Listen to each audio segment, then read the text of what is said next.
प्रणाम आसन स्थिति में आएंगे। प्रार्थना। संगच्छध्वं संवदध्वं शंभो मनसि जानिताम् देवाभागं यथा पूर्वे संजानाना उपासते। ओम शांति शांति शांति।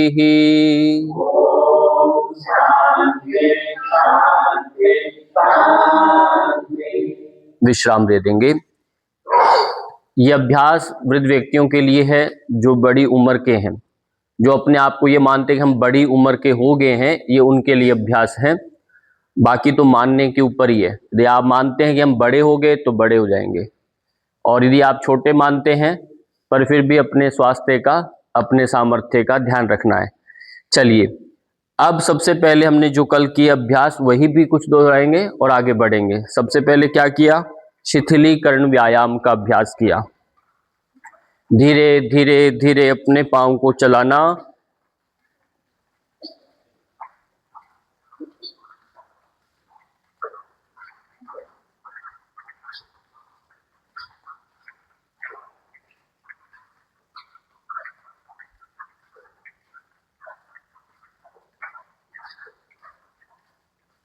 हाथों को चलाएं, पैरों को चलाएं,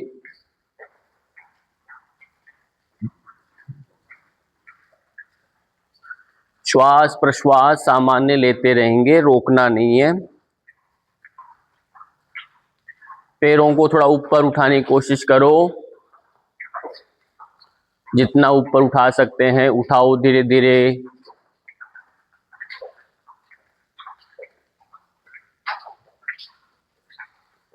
ऊपर आगे कैसे होते हैं पैर? आगे उठाना। अब पीछे टच करने की कोशिश करो, हिप्स के टच करिए। अब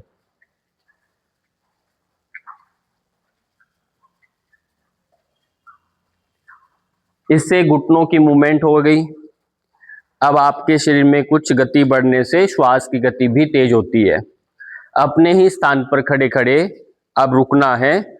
पाँव में हल्का चाहे अंतर ले लें, पर आंखें सबने खोल के रखनी, आंखें बंद नहीं करना। अब श्वास भरते हुए धीरे धीरे गर्दन को ऊपर लेकर जाएं। श्वास छोड़ते हुए धीरे धीरे गर्दन को आगे की ओर झुकाएं। आगे झुकाने वाले को किसको मना किया? जिनकी गर्दन में दर्द है, कोई सर्वाइकल है, स्पॉन्डिलाइटिस की समस्या है, वो गर्दन आगे न करें। बाकी सभी गर्दन आगे झुकाना है। बाकी सारे अभ्यास साथ में करेंगे। श्वास भरते हुए पीछे लेके जाएं, श्वास छोड़ते हुए गर्दन आगे। इस प्रकार से 3 से 5 बार अभ्यास दोहराना है। यह अभ्यास दिन में 2 बार कर सकते हैं। बैठ के कर सकते हैं, खड़े होके कर सकते हैं। दाएं और बाएं गर्दन को लेकर जाएं। इस प्रकार से अभ्यास को सीखें कि सीख करके हम किसी को करा सके। इस भावना से सीखेंगे तो आप जल्दी सीख पाएंगे कि मुझे सीखना है, और मुझ जैसे जितने भी लोग असहाय हैं, बैठने में, चलने में, फिरने में असमर्थ है, रोग बढ़ रहे हैं, तो उन्हें मुझे ठीक करना है। इस परोपकार भाव से आपको अभ्यास को सीखना है, तो आपकी जागरूकता बढ़ जाएगी। विश्राम दे देंगे। यही अभ्यास अब बदल के प्रकार 3 में दाएं गर्दन को साइड में झुका दें। श्वास भरते हुए गर्दन को धीरे धीरे सीधा करें और दूसरी ओर गिरा दें। इस प्रकार से 3-3 बार, 5 बार ये अभ्यास दोहराएंगे। श्वास भरते हुए गर्दन सीधा, श्वास छोड़ते हुए गर्दन साइड में। 3-5 बार ये दोहराएं। इससे पूरा शरीर स्वस्थ होता है, रीढ़ की हड्डी स्वस्थ बनेगी, मस्तिष्क से संबंधित रोग नहीं लगते, मुखमंडल से संबंधित सारे अंगों का अभ्यास होता है मात्र गर्दन के अभ्यास से। बदल के धीरे धीरे गर्दन को गोल गोल घुमाएं। धीरे धीरे गर्दन को गोल गोल घुमाओ, नहीं तो आधा घुमाओ, आधा फिर वापस विपरीत दिशा में घुमाओ, फिर आधा बीच में आ जाए, फिर वहीं से उल्टा दूसरी तरफ घुमाओ। इस प्रकार से भी अभ्यास आप कर सकते हैं। श्वास के साथ जाना, श्वास, इस प्रकार, बहुत सुंदर। अब यहीं से अभ्यास विश्राम दे देंगे। यह अभ्यास रेगुलर करना है, इसको छोड़ना नहीं है।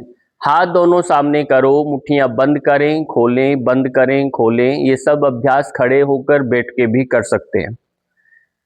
खड़े खड़े यदि थक जाते हैं तो बैठ जाएं, पास में कुर्सी रखिए और या फिर तख्त यानी आपका बड़ा बेंच अपना बना के पास में रखिए। बदल के ऐसे करतल शक्ति, पहले हमने किया अंगुली शक्ति, अभी करतल शक्ति विकास है कलाइयों के लिए। कलाइयों के ज्वाइंट में यहाँ गांठें बन जाती हैं, उंगलियों के बीच बीच में गांठें बन जाती हैं, तो वो सब न हो तो ये अभ्यास प्रॉपर करना है। मुट्ठी बंद करके गोल गोल कलाई को घुमाएं, फिर बदल के दूसरी तरफ से घुमाएं। यदि हाथ थकते हैं तो बीच बीच में आप हाथों को रिलैक्स कर देंगे। हाथ सीधे करेंगे, हथेली छत की ओर करेंगे, कोहनी को ऐसे मोड़ करके ऐसे अभ्यास करेंगे।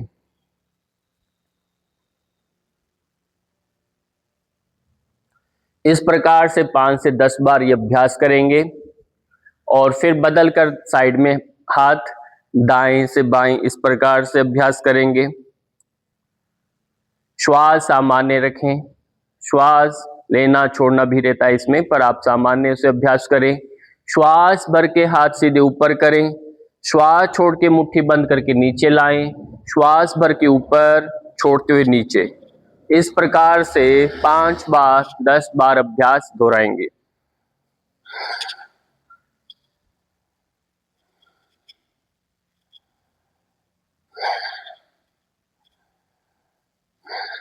विश्राम दे देंगे। जो अभ्यास कल किया वो अभ्यास फिर दोहराएंगे। वो अभ्यास एक हाथ को गोल गोल घुमाओ, एक हाथ को गोल गोल घुमाओ, आगे से हाथ को पीछे की तरफ घुमाना है। ध्यान से सुना करें, जैसे बोलूं उसको अभ्यास करें। आगे से हाथ को पीछे की तरफ घुमाएं, फिर बदल के दूसरे हाथ से घुमाएं। श्वास भरते गए, श्वास छोड़ते हुए नीचे आए, श्वास भरते गए, श्वास छोड़ते हुए नीचे आए। यह अभ्यास देखने में सरल लग रहा है, पर जब आप प्रॉपर ध्यान देंगे, कोहनी सीधी रखनी है, कोहनी सीधी सीधी पीछे लेके जाना है। श्वास भरते गए, श्वास छोड़ते हुए नीचे आए, भरते जाएं, श्वास छोड़ते हुए नीचे आए। रिलैक्स कर दो, विश्राम दे दें। हाथ को, एक हाथ को ऊपर खींचे, मानो कोई खींच रहा, हाथ को ऊपर खींचो, खींचिए खींचिए, ऊपर खींचो जितना खींच सकते हैं, रिलैक्स कर दो। फिर दूसरे हाथ को ऊपर लेकर जाओ और इसको ऊपर की ओर खींचिए, खींचिए, पूरा जोर से खींचो ऊपर, रिलैक्स कर दो। यह अभ्यास भी 2 से 3 बार करना है।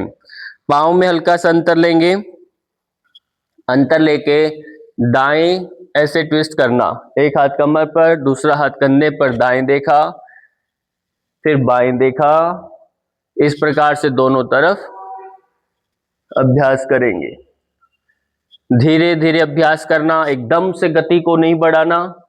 श्वास पर ध्यान देना, कमर की मूवमेंट पर ध्यान दें, घुटने सीधे रखें, पाँव के पंजे सीधे रखें, पाँव को उठाना नहीं। कोशिश रहे कटी प्रदेश, बीच का भाग ही ट्विस्ट करें, ज्यादा कोशिश रहे बीच का भाग ही ट्विस्ट हो। दाएं और बाएं गर्दन को भी घुमाएं साथ साथ में। जितना सहज करेंगे, जितना धीमी गति से करेंगे, आपका शरीर के साथ संपर्क बना रहेगा, मूवमेंट के साथ आपका जुड़ाव रहेगा। गति बढ़ाएंगे तो आप अपने शरीर को ऑब्जर्व नहीं कर सकते, वहां संपर्क टूट जाएगा, तो योग घटित नहीं होता। इसलिए मंद गति से अभ्यास किया जाता है योग में। अगला अभ्यास है यहीं से दाएं और बाएं। अब कैसे करना, मान लीजिए आपको यहां पर साइड में, यह हाथ मेरा जो है, इसको हाथ नीचे छोड़ देंगे, इसको हाथ को खुजली करते करते करते करते करते मैं यहां तक लेकर आऊंगा और ऐसे साइड में चला जाऊंगा। ठीक, फिर नीचे लेके आऊंगा, फिर ऐसे खुजली करते करते ऐसे धीरे धीरे इसको कच्छ के अंदर अपनी उंगलियों को ऐसे लगाने की कोशिश करेंगे और साइड में चले जाएंगे, हाथ को ढीला छोड़ना है। ऐसा करने के साइड बेंडिंग आपका प्रॉपर होगा। एक बार अभ्यास करें, देखें, धीरे धीरे गए, हाथ को सीधा रखना है, सीधा हाथ जाएगा और साइड में झुकेंगे। तो ये यदि आपका हाथ बिल्कुल बराबर पहुंच रहा है तो साइड में पूरा स्ट्रेचिंग हो जाएगा और बहुत कठिनाई भी नहीं होने वाली आपको। इस तरह से दाएं बाएं जाएंगे, धीरे धीरे जाएं, श्वास छोड़ के नीचे, श्वास छोड़ते हुए साइड में झुके, नीचे आना। हाथ ऐसे नहीं आने देना, हाथ ऐसे आगे आपको ऐसे नहीं करना, हाथ सीधा रखो, सीधा सीधा जाओ ऐसे। हाँ, इससे कोहनी सीधी रहेगी तब जाके कंधा सीधा रहेगा। बस ये खासियत है, ऐसे मोड़ करके ऐसे नहीं करना। अभी आपने हाथ ऐसे कर रखा था, ऐसे नहीं करना, इनको सीधा रखना है। यदि होता है तो इतना ही जाने दो, नहीं रुकता है बीच में रोक दो, पर हाथों को सीधा रखना है। इसको ऐसे पीछे ऐसे नहीं करना, रिलैक्स कर दीजिए। इसको अभ्यास बढ़ाएंगे धीरे धीरे। अब हम थोड़ा सा आगे झुकेंगे, कमर पर हाथ रखो, कमर पर हाथ रख करके, अभी तो मालूम है मार्केट में एक बेल्ट आ गया, बोल कंधों को बांधो, पीछे कस दो, कंधे ऐसे रहते हैं। अब सोचिए वो क्यों कर रखा है, क्योंकि व्यक्ति धीरे धीरे आगे झुकने लगता है, ऐसे झुक जाता है, झुकता झुकता जब बुढ़ापा आते हैं तो हमारे कंधे झुकने लगते हैं। तो वो कहते हैं कि कमर रीढ़ की हड्डी सीधी रहे तो उसको कस के रखो। तो वो अभ्यास, यदि आप ये अभ्यास करते हैं तो अलग से बेल्ट लगा के नहीं रखना। तो बेल्ट लगा के रेगुलर रखने से भी आपका शरीर और उसके साइड इफेक्ट होते हैं। तो आप प्रॉपर अभ्यास में लेकर आइए उस अभ्यास को, कि हम अपने से अवेयर होकर अभ्यास करें। कमर पर हाथ रखा, कमर पर हाथ रखने के बाद कोहनियों को मिलाने की कोशिश करो, पीछे कोहनी को मिलाओ, सामने वाले को आपके हाथ नजर नहीं आने चाहिए। इस तरह से पीछे इनको कोहनियों को मिलाने की कोशिश करेंगे और सामने श्वास भरेंगे, हल्का हल्का श्वास भर के मिलाया। अब श्वास छोड़ते धीरे धीरे धीरे धीरे आगे झुको और सामने देखो, सामने देखो, नीचे नहीं देखना, सामने देखना है, नीचे नहीं देखना। घुटने सीधे खींच के रखो बस। फिर श्वास भर के धीरे धीरे ऊपर आओ, श्वास छोड़ दिया, हाथों को नॉर्मल किया।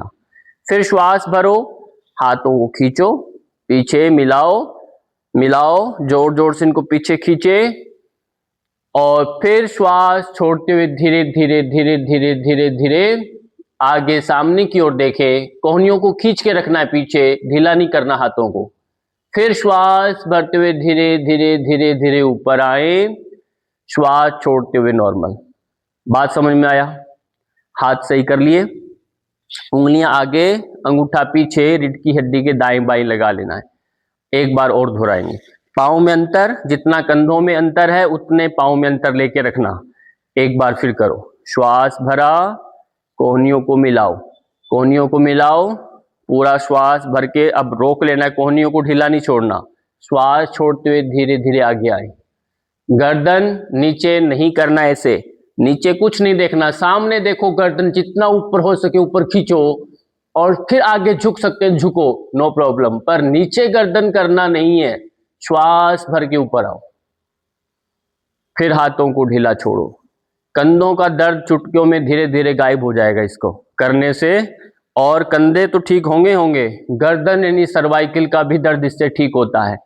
पर तरीके से आप जो बताया इसी प्रक्रिया से करना है, नहीं तो फिर जाइए अलग अलग, फिर जितनी बार आप जाओगे फिजियोथेरेपिस्ट के पास फिर उतना ही बार बार टिकट लगेगा। तो आप रूटीन में अपने पोस्चर को सही करेंगे, बैठने का उठने का तरीका बदलेंगे, ये सभी आप इन्हीं कक्षाओं में आपको सिखाया जाएगा, जिससे हमारी समस्या न बढ़े। अब खड़े होकर के यहीं से अब एक पैर को, मेन होता क्या है कि जैसे जैसे आयु बढ़ती है तो हमारा शारीरिक और मानसिक संतुलन बिगड़ने लगता है। शरीर तो हट्टा कट्टा वैसे ही होता है, पर मन जो होता है वो उसके साथ तारतम्यता बिगड़ती है। उसकी वजह से मानसिक रोग तो बढ़ते ही हैं और शरीर का संतुलन भी बिगड़ता है। अब संतुलन बढ़ाने के लिए हम क्या करते हैं कि आपको थोड़ा थोड़ा अपनी योग्यता से आपने अपने पैर को उठाना है और इसको गोल गोल घुमा करके ऐसे यहां रख दो। यदि ऐसा कर सकते हैं तो आपको गिरना नहीं है, बैलेंस रखना है, पैर को उठाओ, गोल से ऐसे घुमाया, रख देना है। यदि आप गिरते हैं तो सहारा ले लेंगे, पास में कुर्सी रख लेंगे, उसको पकड़ लेंगे, पर आपको ये करना है। ऐसा करने से एक तो एक पांव की स्ट्रेंथ बढ़ेगी जिस पर आपने होल्ड किया कुछ पलों के लिए, दूसरा आपका बैलेंस बढ़ेगा। बैलेंस जब बढ़ेगा तो आप में कॉन्फिडेंस आने लगेगा। नहीं तो धीरे धीरे आयु के साथ आपकी स्मरण शक्ति कमजोर होने लगती है। उसके पीछे कारण यही होता है कि आपका मानसिक संतुलन बिगड़ने लगता है, तो उसकी वजह से एकाग्रता भंग होती है और स्मरण शक्ति भी कमजोर होने लगती है। तो संतुलनात्मक यदि अभ्यास करेंगे तो ये समस्या आपको नहीं आएगी। तो ये अभ्यास, ये प्रारंभिक स्टेज है जो मैंने अभी बताया, रिलैक्स कर देंगे। अब यहीं से पैर को केवल और केवल आगे पीछे ऐसे बैलेंस करो, और हो सके तो दीवार को ऐसे पकड़ करके हाथ लगा लेंगे, पैर को आगे पीछे ऐसे चलाओ थोड़ा थोड़ा, जिससे पैर की मूवमेंट हो, हिप की मूवमेंट होगी, पैर की मूवमेंट होगी, और कुछ पलों के लिए इस पैर पर भी आप रुकेंगे, दूसरे पैर पर। यह अभ्यास दोनों पैरों से बदल बदल के करेंगे। बहुत सुंदर। तो ये अभ्यास आपने किया, रिलैक्स कर देंगे। अब यहीं से कमर पर हाथ रखेंगे, थोड़ा थोड़ा आप घुटनों पर ऐसे हल्का सा आगे झुकेंगे, खड़े हो जाएंगे। 1 2 3 4 5 6 7 8 9 10। रिलैक्स कर दें। यदि आपकी आयु 50-55 से ऊपर हो गई है तो आपने किसी को देख के प्रतिस्पर्धा करनी नहीं है। योग में वैसे किसी से भी नहीं होती, चाहे छोटा है बड़ा है, किसी से प्रतिस्पर्धा हमारी नहीं होती। अपने शरीर की योग्यता से अभ्यास करना है। एड़ियां उठाएंगे, नीचे रखेंगे, एड़ियां उठाएं, पंजे धरती पर हैं, एड़ियां उठा के ऊपर जाएंगे, इसे पाद मूल शक्ति विकासक अभ्यास बोलते हैं। इस प्रकार से 10 बार करेंगे, जिससे पांव के पंजों की ताकत बढ़ेगी, संतुलन बढ़ेगा। बहुत सुंदर। यह अभ्यास करने से शरीर में जो क्रैम्प्स आते हैं, जैसे गठिया जैसा एकदम बाव जिसे हम कहते हैं, वो रोग नहीं लगता। घुटनों का अभ्यास हो रहा है, विशेष रूप से यह अभ्यास पिंडलियों के लिए होता है। एड़ियों के साथ साथ पिंडलियों का अभ्यास होता है। अब यहीं से पांव की उंगलियों को उठाएंगे ऊपर। 1, केवल एड़ियां नहीं उठाएंगे, पांव का तलवा नहीं उठाएंगे, केवल पांव की उंगलियों को मोड़ेंगे। यह अभ्यास जरूर करना है। पैर जितने स्वस्थ होंगे तो आप उतने अच्छे से खड़े हो सकते हैं, चल सकते हैं। इसलिए विशेष ध्यान देना है पांव के ऊपर, हाथों पर विशेष ध्यान देना है, गर्दन पर विशेष ध्यान देना है। यदि इतना ही आपने ध्यान दे दिया तो आपका बुढ़ापा अच्छा निकलेगा। बाकी जगह ध्यान कम देना है। मेनली कितना, पांव के पंजों पर विशेष ध्यान दीजिए, पांव के ऊपर तेलियों पर विशेष दें और गर्दन पर विशेष ध्यान देंगे। बाकी साथ साथ अपने आप ही उनका लाभ हो जाएगा। और इन्हें हम नजरअंदाज करते हैं। तो शरीर में रोग के मुख्य द्वार होते हैं। पांव के अंदर से रोग अंदर आएगा, हाथों से अंदर एंट्री करेगा, गर्दन से शरीर के अंदर एंट्री कर देगा। तो मुख्य द्वार यदि, पहरेदार यदि आपके सही हो जाएंगे तो पूरा सुरक्षा कवच बन जाएगा, शरीर के अंदर रोग नहीं आएंगे, विश्राम दे देंगे। अब कुछ अभ्यास है खड़े होकर के हम कर सकते हैं। एक अभ्यास आपको बताता हूं जो खड़े होकर आपको करना है, वह है ताड़ासन। ताड़ासन ये हमारा एक मस्तिष्क ये देता है, दूसरा मस्तिष्क हमारा रीढ़ की हड्डी को भी द्वितीय मस्तिष्क बोला। तो वो रीढ़ की हड्डी भी काम करे हमारा, उसमें कहीं शिथिलता ना आए, तो उसके लिए अभ्यास करते हैं। श्वास भर के हाथों को ऊपर मिला लेंगे और इंटरलॉक लगा लेंगे, जिससे उंगलियां हाथ बराबर रहें। सीधा खींचेंगे ऊपर, एड़ियां नहीं उठाएं, ऐसे ही अपने आप को खींचे, पेट अंदर चला गया, सीना बाहर है, पूरा शरीर ऊपर खींच के रखिए, रोक के रखिए, श्वास सामान्य रखेंगे। श्वास सामान्य है, पर हाथों को मानो कोई ऊपर खींच रहा है, खींच के रखेंगे। बाजुएं कान के टच हो जाएंगी तो मानो आप स्वस्थ हैं। हाथों को हल्का सा पीछे धक्का लगाना है, पीछे धक्का लगाएंगे तो हाथ पीछे धक्का देने से कंधे स्वस्थ हो जाएंगे, रिलैक्स करेंगे, धीरे धीरे धीरे नीचे आ जाएंगे। फिर एक बार और दोहराएं। श्वास भरते हुए खींचे ऊपर, खींचिए और श्वास सामान्य रखो। श्वास सामान्य, जैसे आपकी पोजीशन फाइनल बनी तो श्वास सामान्य हो जाएगा। श्वास छोड़ते हुए धीरे धीरे धीरे धीरे नीचे आ गई। अभ्यास देख के करिए। श्वास भरते हुए ऊपर जाएंगे, श्वास छोड़ देंगे, सामान्य रखें श्वास, हाथ को ऊपर खींचो, खींचिए, विश्राम दे देंगे। यह अभ्यास रीढ़ की हड्डी से जुड़ा हुआ कोई भी रोग लगेगा उसे ठीक कर देगा। और दूसरा, जब हाथ ऊपर जाएंगे तो ब्लड का सर्कुलेशन जो है वो ठीक होता है। हाथों में, कंधों में जो सुनपन आता है वो ठीक हो जाएगा। हाथों में जो पार्किंसन का रोग बनता है, कंपाई का रोग बनता है, वो कंपन नहीं होने लगेगा। तो कुल मिलाकर के आपका अच्छा लाभ ही लाभ है। तो अपने स्थान पर बैठ जाएंगे, अपने स्थान पर बैठ जाएंगे, किसी भी ध्यानात्मक आसन में या ऐसे आराम से बैठ जाए। तो बैठ करके सबसे पहले पैरों को मोड़ लो ऐसे, और दोनों पैरों को मोड़ के ऐसे अभ्यास कर सकते हैं तो बहुत अच्छा है, नहीं तो एक एक पाँव से भी कर सकते हैं। और यदि किसी को कुछ विशेष समस्या है, रोग हो, तो अभ्यास बिना प्रशिक्षक के सामने बैठे कोई करवाए तभी करे, अपने आप नहीं करना। मान लीजिए अभ्यास कर रहे हैं और आपके हिप बोन का यहाँ पर प्लेसमेंट कर रखा आपका, और या घुटनों में कुछ बदलाव किया हुआ है, घुटने चेंज कर रखे हैं, तो ऐसे ऑपरेशन जिनके हुए हैं तो वो अभ्यास थोड़ा न करें। और कमर में दर्द है तो डायरेक्ट वो अभ्यास न करें। हाथों को ऐसे रखेंगे, आप किसी सीट के ऊपर बैठेंगे, पिल्लो पर बैठेंगे, ऊपर होकर बैठ करके अभ्यास करेंगे, नीचे धरती पर डायरेक्ट नहीं बैठेंगे। तो ये कुछ विशेष सावधानियां हैं वो आपको रखनी है, बाकी सभी अभ्यास ये करेंगे। पैरों को मिलाना है और पैरों को दूर करना है। इस प्रकार से 5 बार 6 बार अभ्यास करेंगे, जिससे पैरों की मूवमेंट अच्छी हो।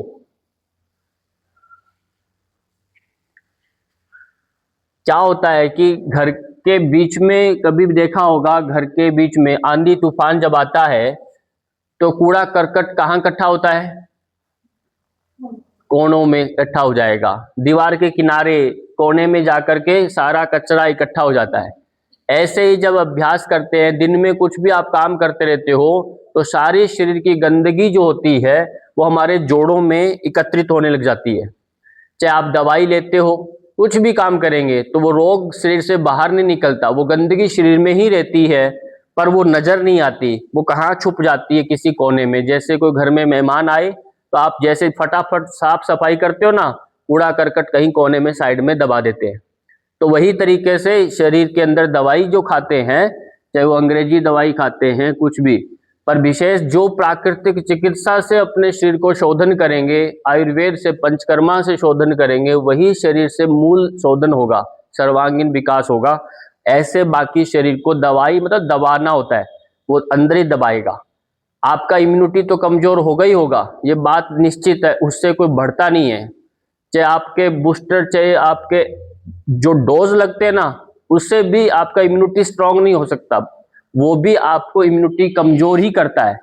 जितने भी हमारे इंजेक्शन लगते हैं बाल्यावस्था में, जिसे हम एंटी क्या बोलते हैं,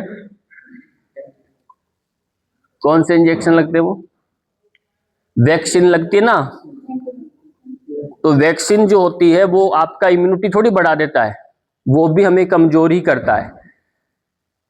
इस तरह से ये अभ्यास एक ऐसे करिए, इसको ऊपर मिलाओ, इसको नीचे करें।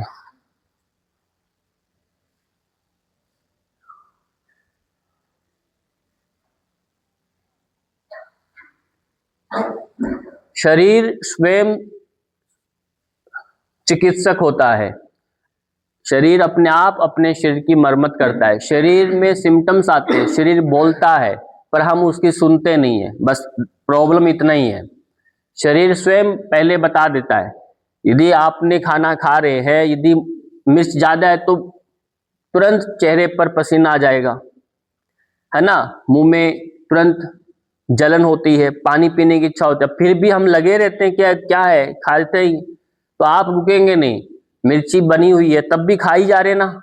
तो शरीर तो बोल रहा था कि मत खाओ, मिर्च ज्यादा है, पर हम खाई जा रहे हैं। तो अब शरीर क्या करेगा? तो शरीर ने तो अपना धर्म निभाया, शरीर ने बता दिया आपको, पर आपने नहीं माना, क्योंकि आपने उसमें अपने मन की सुनी, बुद्धि से प्रयोग नहीं किया। रोग का एंट्री यहीं से होता है, जब हम अपने मन की ज्यादा सुनते हैं, बुद्धि का प्रयोग न करते हुए, क्योंकि मन बुद्धि से श्रेष्ठ नहीं है, मन से श्रेष्ठ बुद्धि होती है। इसलिए संसार में जीना है तो बुद्धि का प्रयोग होता है, मन से काम नहीं चलता। मन से तो संसार में दलदल में फंसना बोलते हैं। मन की एक अपनी स्थिति है। मन को एकाग्र करने के लिए महर्षि पतंजलि ने कहा कि मन को एकाग्र करें, क्योंकि उसको बिना कसे, बिना एकाग्र किए आप अपने कार्य की सिद्धि नहीं कर सकते। तो वो तो बहुत जरूरी है, पर उसको एकाग्र करने के लिए बुद्धि का प्रयोग करना पड़ता है। बहुत सुंदर, विश्राम दे देंगे। ये अभ्यास आपने करना है। अब यदि कुल्ले में यहाँ पर कोई समस्या, उससे पहले अब कमर में बैठे बैठे थकान हो गई होगी, तो आपने करना क्या है, वही जो कल अभ्यास किए वही अभ्यास करेंगे। हाथों को पीछे कर लेंगे, पैरों को फैला देंगे और पांव की उंगलियों के अभ्यास करें। बहुत सहज अभ्यास है। मैं तो ये मानता हूं यदि वृद्ध व्यक्ति यदि आज के समय में योग करें तो उनके तरह ही सब आज के समय के जो बच्चे हैं, जवान हैं, उतने ही ताकतवर लगते हैं मेरे को। तो वो उनसे भले आगे होंगे। यदि आज हम देखें तो जितने बड़ी उम्र के लोग हैं वो युवाओं से भी ताकतवर हैं। उतने ही अभ्यास वो नहीं कर सकते, दंड बैठक नहीं लगा सकते। तो इसलिए मैं तो ये कहूँ यदि वो अपने अभ्यास को साधेंगे तो वो बहुत अच्छे योग के शिक्षक बन सकते हैं और उन युवाओं को भी, बच्चों को भी योग करा सकते हैं। तो आप अच्छे से सीखें और फिर अभ्यास कराएं।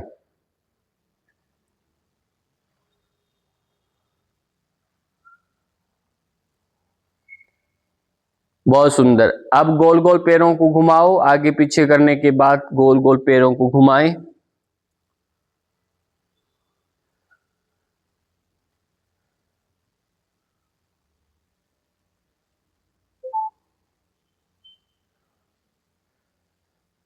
बहुत सुंदर। बदल के दूसरी तरफ घुमाएं।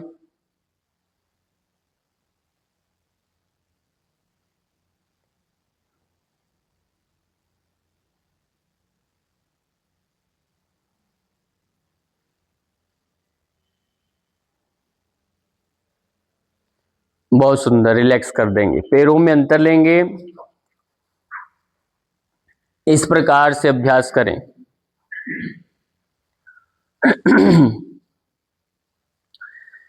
यदि अभी मैंने गलत कहा, यदि आज के मैंने कहा जो युवा हैं वह जो वृद्ध व्यक्ति से भी कमजोर है, अब यदि ऐसा गलत है तो भी हमारे बीच में जो बैठे हैं प्रकाश भाई साहब जी, तो इनको देख लीजिए। आयु से तो ये रिटायरमेंट हो गया इनका, यानी आयु से तो 65 वर्ष के हो गए होंगे, और आप इनमें से जितने बैठे हैं युवा समझते हैं, तो इनके बराबर आप चल के देख लो, ट्रैकिंग करके देखिए, इनके साथ पहाड़ों पर जाते हैं तो जितने अभ्यास करते हैं उनमें परफेक्शन देखो इनकी, तो आप समझ जाएंगे कि हम इनसे युवा है कि बूढ़े हैं। और जब ये भाव मन में आ गया कि हम तो इनसे भी कम कर सकते हैं और ये हो ही नहीं सकता, तो आप सच में बूढ़े बन जाओगे। कल ही मैंने कहा मेन तो खेल आपका भावना से है, इनकी भावना ऐसी नहीं है अभी। तो इनको लगता है कि अभी तो हम नए नए प्रोजेक्ट कर रहे हैं, नए नए काम करते हैं, तो उनको लगता है कि अभी तो मैं बहुत आगे काम कर सकता हूं। इनके लक्ष्य निश्चित है, जो व्यक्ति लक्ष्य निश्चित नहीं करता, अपने को बिल्कुल ही मुक्त कर लेता है, तो वो जल्दी से धीरे धीरे अपनी आयु को 10 वर्ष और कम कर लेता है। इसलिए व्यस्तता को बढ़ाना है, अपने कार्यों को बढ़ाना है। ये अभ्यास किया, फिर यहीं से जो अभ्यास कल किया, ऐसे दाएं और बाएं अपने हाथों को स्पर्श कराएं। बहुत सुंदर, ये अभ्यास करना है। ये अभ्यास जो दाएं बाएं हम करते हैं, ये शुगर लेवल को कम करता है, शुगर नहीं होने देता। पेट की मूवमेंट से पेट के अंगों का बहुत अच्छा अभ्यास है ये, इनकी मसाज होती है। यह अभ्यास बैठे बैठे आप भोजन से पहले दिन में भी कर सकते हैं। जब बैठे बैठे हम टीवी देख रहे थे, और अभी आज हमारा सुबह देखा हमने, एक रिपोर्ट आ रहा था पत्रिका में, तो रिपोर्ट में यही था कि जो बूढ़े व्यक्ति हैं उनका खतरा बढ़ रहा है। कारण क्यों? क्योंकि वो उनके जमाने में तो मोबाइल ये स्क्रीन वाला नहीं था, तो वो भी देखते हैं कि अरे ये कहां से आया, तो वो लगता है कि हम बहुत पीछे रह गए, तो उसमें वो देखने में इतने व्यस्त हो गए हैं, तो अपना, और कुछ तो अकेले रहते हैं, बच्चे बड़े पढ़े लिख कर बाहर चले गए, तो वो क्या करें दिन भर, तो उसको देख देख करके, और उसमें जो फर्जी जो न्यूज आती रहती है उनको देख के परेशान, या बैठे बैठे लत लग जाता है, तो उससे हमारा समय का, आंखों की स्क्रीनिंग से स्वास्थ्य का भी बड़ा दुष्प्रभाव बढ़ता जा रहा है। ये उन्हीं का नहीं है, ये सभी के लिए हो रहा है। छोटे हैं बच्चे, उन सब उसी चंगुल में फंसे हुए हैं। पैर को इकट्ठा करेंगे और इसको दबाने की कोशिश करो, धीरे धीरे नजदीक लाओ, धीरे धीरे नजदीक लाएं। तो स्क्रीन से दूर रहना है। ये भी ऑनलाइन माध्यम से आपको सिखाया तो जा रहा है, पर आप सीख करके अभ्यास स्वयं करेंगे बिना स्क्रीन को देखे हुए। इसलिए अभ्यास सीखें, क्योंकि लर्निंग हो गया फिर आप छोड़ दें और अभ्यास करें। विश्राम देते हुए बदल के दूसरी तरफ से करेंगे, दबाएं। जब आप स्वयं बैठकर कुछ करते हैं, कुछ डायरी अपने आप लिखते हैं, तो कुछ नया होता है, अपने से होगा। जब आप किसी को देख देख कर लिखेंगे तो अपना कुछ नयापन नहीं आता उसमें। इसलिए अनपढ़ लोग पहले कुछ करके जाते थे, पर अब पढ़े लिखे कुछ नहीं कर पाते। कारण इसका इतना ही, वो पढ़ने में व्यस्त रहते हैं, जिंदगी पूरी पढ़ने में ही चली जाती है। अब जब वो अपना कुछ करते हैं तभी कर पाते हैं, जब वो कुछ करना और नया करना बंद करते हैं, तो कुछ अपने से, मन से ऊपर उठ के वो अंदर से कुछ काम करते हैं, तो कुछ नया अभिनव कार्य हो पाता है। ये दोनों अभ्यास आपने करना है। पैर को मोड़ना जिससे घुटनों की फ्लेक्सिबिलिटी रहे। ये नी कैप जो है, ये जितना आगे पीछे मूवमेंट करेगा आपका, तो उससे क्या होगा कि आपके घुटनों में मूवमेंट बनी हुई है। जब ये नी कैप आपका आगे पीछे होना बंद हो गया, दाएं बाएं नहीं होगा, तो आपका पैर अकड़ जाएगा। तो जब बिल्कुल अकड़ता है, डॉक्टर तभी ऑपरेशन करता है घुटने का। इसलिए हमें चल करके इन पैर के दाएं बाएं ऐसे इनको मालिश करनी है, ऐसे अंगूठे से ऐसे आप इनको चलाएंगे, ऐसे ऐसे, इधर भी ऐसे ऐसे करना, जिससे दाएं बाएं इसमें कोई भी एक्स्ट्रा फैट जो है वो इधर मसल्स के रूप में यहाँ पर जमा न हो, ताकि आपका नी जो है, घुटना है, वो नजर आता रहे। नी कैप आगे पीछे ऐसे मूवमेंट करे, इसको दबाना है, खिसकाना है। नहीं तो ये नहीं होगा, तो यहाँ पर बिल्कुल बंद होने के बाद ही ये रोग आपका बढ़ता है, फिर घुटने का ऑपरेशन बनता है। तो इसलिए मूवमेंट करना बहुत जरूरी है। नी कैप को टाइटनिंग करना, टाइट करके रिलैक्स करना, टाइट करना, 5 सेकंड होल्ड करें, फिर रिलैक्स कर दें। टाइट करना है 1 2 3 4 5, फिर रिलैक्स कर देंगे। इस प्रकार से अभ्यास भी आप दिन में कर सकते हैं, जिससे घुटनों की स्ट्रेंथ बढ़ती है। रिलैक्स कर दो। ठीक, अब आपने क्या करना है, पैरों को ऐसे आगे रख लेंगे, ऐसे कंधों के समान खोल के, हाथों को पीछे रख लेंगे। यह अभ्यास कॉन्स्टिपेशन, पाचन के लिए है, गैस्ट्रिक ट्रबल के लिए है, जो बड़ी उम्र के उनके लिए है यह अभ्यास। और आपने ऐसे बैठ जाएंगे। अब यहीं से पैर को, पैरों में अंतर उतना ही लेना जितना आपके कंधे हैं। अब आप पैरों को दाएं करें ऐसे, और इधर बाईं तरफ देखेंगे, फिर इधर करेंगे, दूसरी तरफ देखेंगे, फिर आप इधर करेंगे, इधर दूसरी तरफ देखेंगे, दाएं और बाएं देखने से, अब पैर को थोड़ा दूर रखेंगे और आपका देख रहे हैं हिप बोन जो है मूवमेंट हो रही है, और दाएं आप देख रहे हैं तो बाएं तरफ कोशिश करो ऐसे साइड में गिरा दो, ये मूवमेंट करेंगे। इससे कुछ थोड़ा सा आप जब करेंगे तो आगे की ओर खिसक रहे हैं, तो आप वापिस से पीछे की ओर आ जाएंगे उठ करके। ठीक, पैरों को नजदीक कर लेंगे, फिर ये अभ्यास करेंगे। और ये अभ्यास आपके हिप बोन में, ये पेल्विक रीजन जो है उस श्रोणि प्रदेश में रक्त के प्रवाह को ठीक करता है। साइटिका का जो रोग होता है, दर्द होता है, वो यहाँ नर्व अपने आप जो बंद गई है, रुक रही है, वो ठीक होने लगती है। आपके नीचे की रीढ़ की हड्डी के जो मनके हैं वो भी प्रॉपर काम करने लगते हैं। इसलिए अभ्यास करना। पैरों में अंतर है, हाथ यदि थक जाएं तो हाथ आगे रख लेंगे, मुट्ठी बंद करेंगे, खोलेंगे, ये ध्यान रहे। यदि हाथ थक जाएं तो फिर जबरदस्ती नहीं करना। फिर बदल के हाथ पीछे रखेंगे, पीछे रखेंगे और श्वास भरते हुए कोशिश करो अपने को ऊपर उठाना है, इसे लिफ्ट करेंगे, फिर वापिस से नीचे रख देंगे।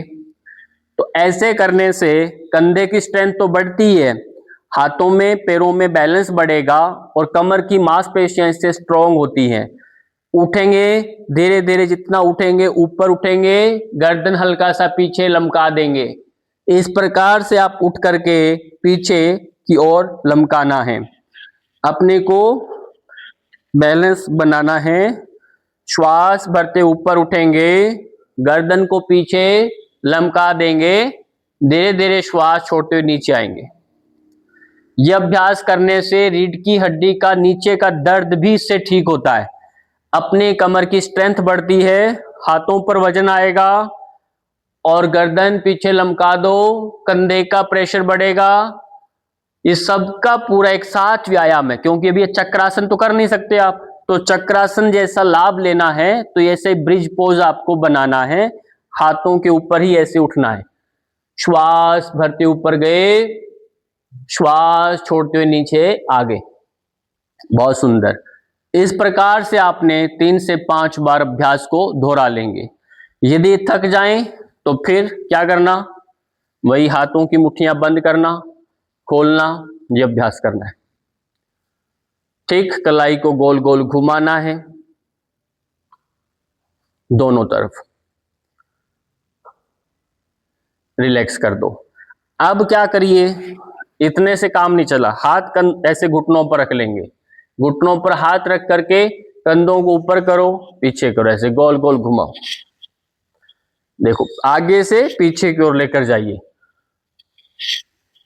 इनको ठीक कराइए, आगे से पीछे लेके जाओ।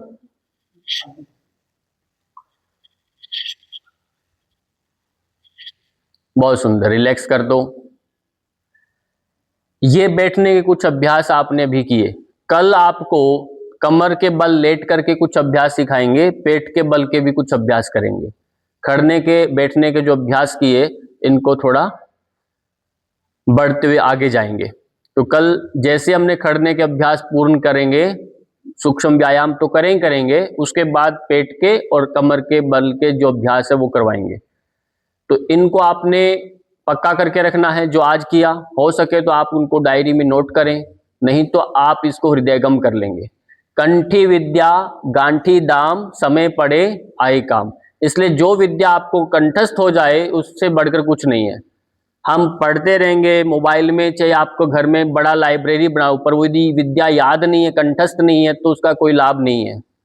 तो इसलिए कोशिश करें यदि एक लाइन एक पंक्ति, तो ये चैलेंज आप बनाएंगे, क्योंकि जैसे जैसे आप बढ़ते हैं तो हमारा पढ़ने का, याद करने का ये अभ्यास कम होता जाता है।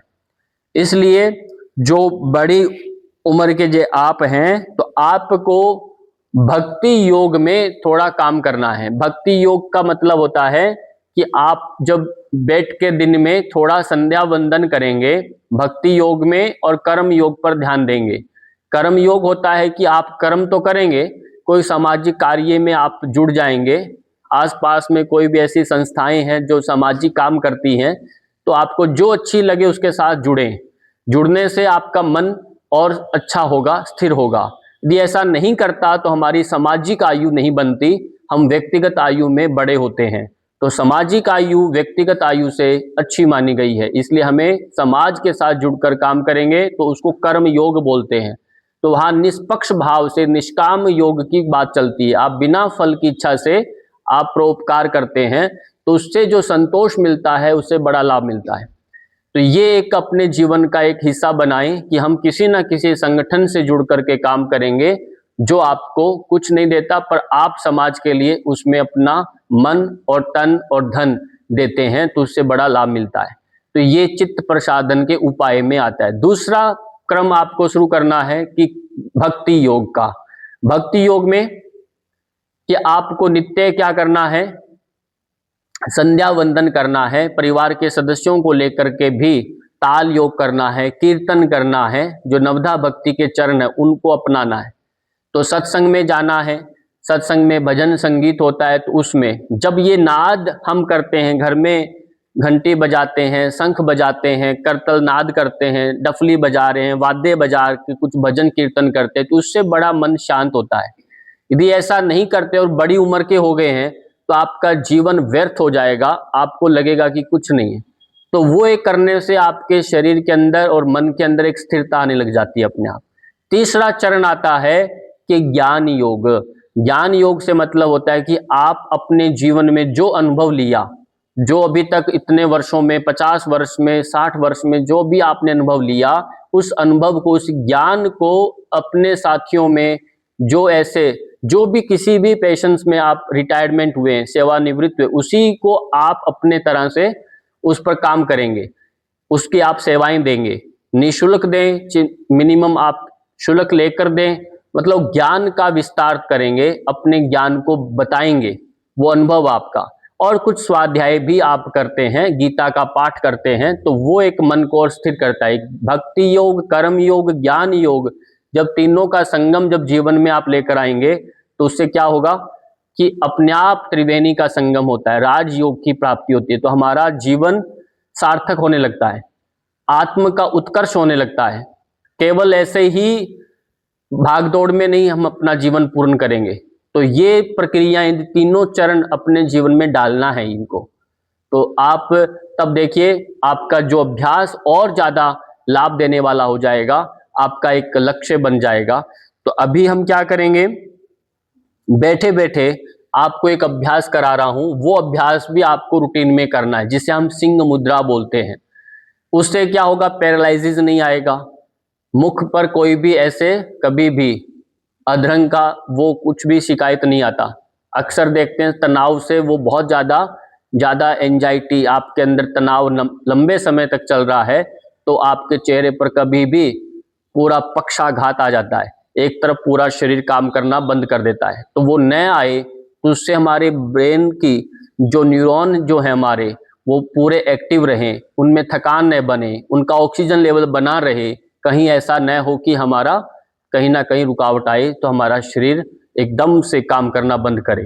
तो उसके लिए करना क्या है, सिंह मुद्रा, हाथ ऐसे रख लेते हैं, जीभ को जितना हो सके जीभ को हम बाहर निकालते हैं, आंखों को खोलते हैं, जीभ अंदर, आंखें बंद और हाथ नॉर्मल।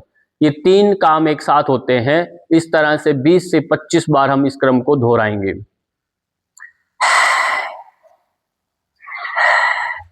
श्वास निकाला, जीभ बाहर, आंखें खोल के ऊपर देखना, आंखें बंद करेंगे, मुंह बंदर, जीभ और हाथ ऐसे।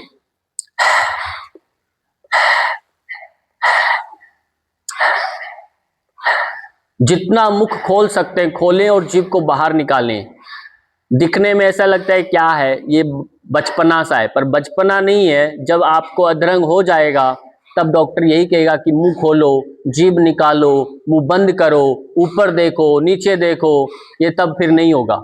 ये पहले इसीलिए करते हैं ताकि हमारे सारे न्यूरॉन जो हैं, मस्तिष्क के मुखमंडल की सारी मसल्स, मांसपेशियां हैं, वो एक्टिव हो जाएं, सशक्त बने। तो उन्हीं के लिए अभ्यास है ये।